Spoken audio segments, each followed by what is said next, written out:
Welcome back. Over the 4th of July weekend, there were 2 unrelated car crashes involving Teslas. One crash resulted in 3 fatalities, and in the other, which you're looking at, the Tesla itself split in half before bursting into flames. It resulted in several injuries. And on the back of that, let's bring in 2 auto analysts for more on if these crashes and how these crashes will impact the future of Tesla. Lauren Fix is the car coach. Craig Irwin is from Wedbush Securities. And Lauren, you've already been vocal on this, saying Tesla needs to be careful it doesn't go the way of Fisker. Bankrupt, really? Well, I don't know about bankruptcy, but I'll tell you what, if they end up having problems like this with fires, which is inherent with any vehicle, they need to show, whether it's fair or not, they may have taken a really big beating with the consumer. Because you got to remember, this was publicly announced everywhere. It was all over the news. It was all over the print that Tesla had 2 fires, that the cars, people were injured, people died. This is a total nightmare for Tesla. They don't ever have to have a problem like this, but now they do. And now that they're in this position, they need to take their unique attitude and make it sure that they don't become the next Fisker. Otherwise, they're look going at Tesla down. shares. I don't think they've suffered at all, Craig. A little bit. People understand that there are fires, in cars all the time. But her point specifically is there a problem inherent to the way that Tesla automobiles are made and structured that will become more of an issue for them over time? So crashes are bad. There's no question about that. And you never want to see fatalities. But the fire rate in Tesla's vehicles is close to an order of magnitude lower than what you see in conventional vehicles.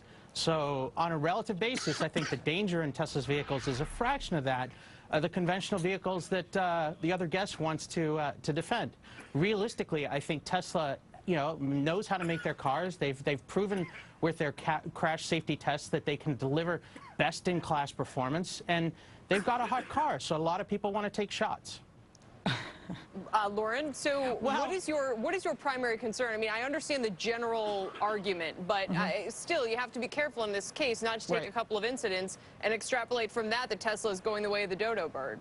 No, I obviously, here's some things to know about Tesla. He's made a lot of promises. He talked about battery swaps. He opened up his research on his patents for anyone to use. Nobody's taking into it. As a matter of fact, there was actually some sarcastic comments from some of his competitors of some mainstream manufacturers that said they wouldn't even use Tesla technology. So he's also got some problems going on in China. You've got patents that are actually going into lawsuits. You've got sales that are not where they want to be. There's a lot of other factors involved. What Tesla needs to do is to show their unique attitude, to go out there and say, listen, we're going to do what we can so this doesn't happen again, whatever that may be. But the last time they had a fire, they put in a titanium plate. They said, we're not going to have any problems. This vehicle was taken off the show floor, and sadly, people were injured and people died. So this needs to be really carefully investigated. They need to be very open and let the public know what's going on.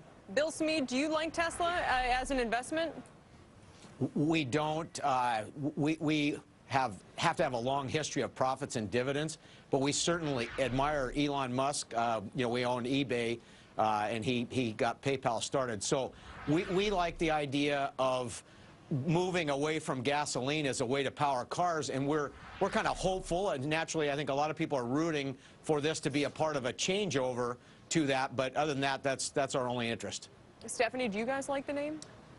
At 77 times forward estimates, it's hard. 77. That's hard, not especially when you have something like a GM at 7 times. It just makes it. I know they're apples and oranges, but our style is more on the value side. And Tesla, great car, I think, good product, but a lot of room for error. Scott? But I guess the question is, does a crash where the car was going 100 miles an hour down the city street and burst into flames, does that change your investment thesis? I mean, the stock may be overvalued, but the crash, we're making an awful lot of it. I'm sure there were a number of Fords and Chevys that crashed over the weekend, and GM didn't come out and say, we're going to take a look and see what happened to this vehicle. We want to get to the bottom of it. I mean, are we overblowing it, or is it just because it's Tesla?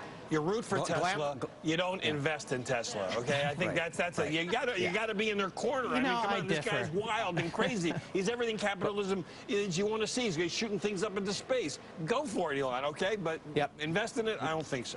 You know what?